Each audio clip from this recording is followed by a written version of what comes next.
So that's all for operations. I'm sorry that that was like a very quick run through, but those are some of the hardest questions and hardest topics that they can ask you on. So if that didn't make too much sense and it seems like a lot, my apologies, but I promise that's the hardest. That's the hardest out of all the topic. The rest of it is a lot more simple. We just wanted to take you guys through the hardest stuff, just because it'll just kind of marinate a bit in your brain, and by the time you actually get up into it in class, it won't be as scary. So let's talk about marketing. Personally, I love marketing, and hopefully you guys love marketing as well from year 12, from year 11. I feel like out of all the topics, marketing just makes the most sense because we're the most exposed to it. Like operations, not many of us, or maybe none of us, I can't say none, but not many of us are working in factories producing products or seeing, how services are created. While marketing, we're all exposed to it every single time we leave the house, every single time we open our phones. Marketing is literally everywhere. It's literally marketing is right here. Marketing's everywhere. So, I think for me, it was the easiest to understand because all of it, I feel like I already knew. Like it was all kind of common sense, like it was all logic, anyways. And it was just really connecting it to the syllabus. So, with marketing, one of the influences that a lot of students struggle to understand is deceptive and misleading advertising. But hopefully, this will help it make a bit more sense because we're actually very used to it. So, deceptive advertising is where a business uses deceptive wording or includes false claims when describing the characteristics of their product.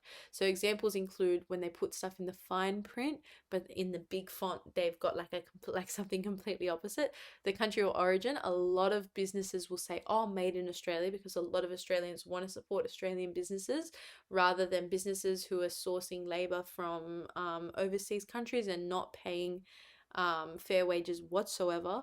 But obviously that's deceptive and that's a lie. Before and after advertising, I'm sure you guys have seen, this is such a human experience. You know those shopping channels? Like I feel like it's always one of my grandparents' house when I'm bored, like I'll go watch it. Those shopping channels that'll have like wrinkle cream or like makeup or especially like fitness equipment or fitness like drinks and like protein shakes, whatever.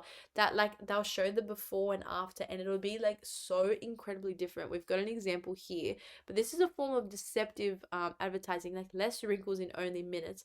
That's not even the same person. You can't even tell me that they chose the same person for this image. But again, deceptive advertising. When we're looking at it, it says less wrinkles in only minutes. So here it's got that before and after advertising because it's showing both. But then if you look here, it says simulated imagery. So it's obvious simulation, it's obviously AI, which is fine print, but when you first look at that, you're not looking in on that little point, and that's why it's deceptive advertising because it's using that deceptive working and they're using those characteristics to kind of play you. Same when they do special offers or if like a product has really nice packaging, or completely different packaging to what's actually inside of it. So these are all like we're all aware of this, like, but you might have not been like, oh, that's deceptive advertising. I know for me, like I'm watching those, shopping channels and it's got the people who like, yeah, like in a week I lost 20 kilos using this one machine or drinking this one drink. I never sat and looked, like I thought, oh, that's a lie, but I never sat and looked, oh, that's deceptive and misleading advertising because you're not connecting it to the syllabus. But when you do learn the syllabus, you'll learn, and like I said before, you'll see a lot of the content is what we already know. It's just really attaching it to these proper definitions and these proper kind of labels. So the two main techniques for misleading and deceptive advertising are bait and switch advertising. This, and the best example to give to you guys, is car dealerships. So it's where they advertise a few products at a reduced price. That makes the customers want to come purchase it because they're like, oh, look, like it's really cheap.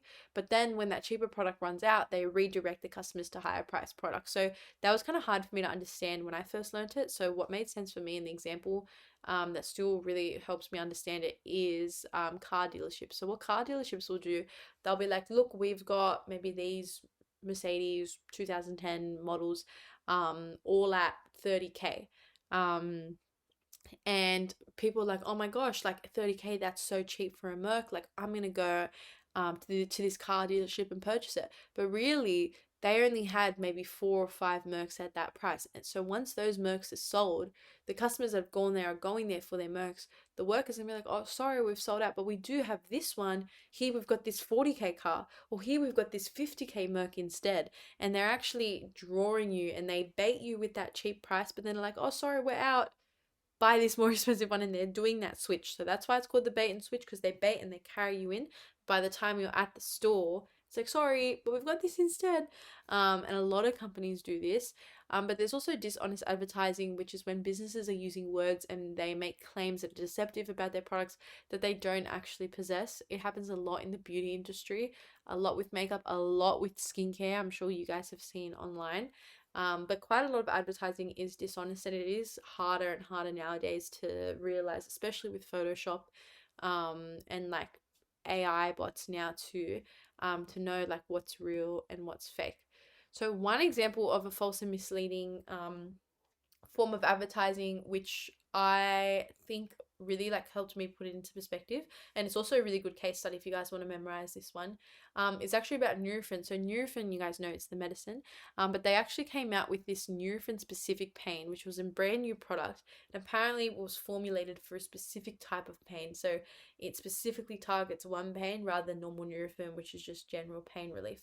But then when they tested it and there was a discovery into these, it found that it's exactly the exact same product as standard Nurofen, but they're charging double the price and they've got different packaging. So normal Nurofen pills were inside these packets of Nurofen specific pain, but they're charging double and they've put a whole different label on it, even though it's the exact same product. So obviously that is a form of false and misleading and deceptive advertising. So the ACCC, they took this to the federal court, and Nurofen was actually ordered to pay $6 million as a civil remedy, and then $4.5 million to settle a class action suit. So Nurofen, they thought they were so smart coming out with this and kind of trying to trick everyone. $10.5 million later in law fees. That's obviously affecting their profit, which is decreasing their sales and their profitability. But even more than just the money, it's the reputation. I remember when I first learned about this in class, I was like, Nurofen? I was like, this is medicine. Like, how are they full lying to us, to like us and to you about medicine and like your health? Like, that is so, so low. So that affects the reputation. And I honestly, like, this sounds so bad. I haven't had Nurofen since, because I just read this. I was like, that's actually ridiculous that they are like doing that to people and they're lying to people about like medication that's supposed to help you. Like, just be honest. So that affects their reputation. A lot of people have abandoned Nurofen. I'm a Panadol girl. I'm a Panadol girl now. But um yeah, it affects the reputation. You kind of don't trust the business anymore, and that again decreases sales and profitability. They already lost profits because, you know, over $10 million in fees for what? For them to just be dishonest and get caught. So false and misleading claims, it's quite interesting to learn about, but it is quite sad how many businesses are actually lying to us because they just want money.